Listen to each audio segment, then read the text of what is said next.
ભલે તમે હવારમાં નોકરી ધંધે જતા હોય તો હવારમાં એક ટાઈમ દીવો કરો ને, તો દીવો કરી અને કદાચ માતાને એવું કગરવાનું કે માં આ જે નોકરી ધંધો કરું છું ને માં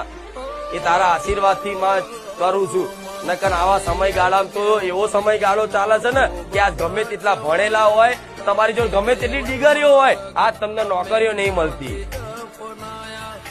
જોજો એવા ભણેલા ઘણા લોકો આવે છે કે માં મેં બીકોમ કર્યું ને એમકોમ કર્યું, સાયન્સ લીધું, આ લીધું, નોકરી નહીં મળતી. તો હું એવું નહીં કહેતી કે ભણવું ના જોઈએ, ના ભણવું જોઈએ, પણ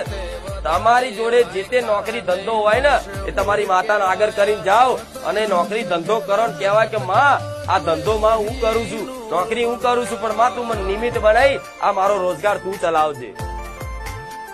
માં જે બી કદાચ પગાર લાવીશ, જે બી માં રોજગાર વેપાર થશે, જે બી માં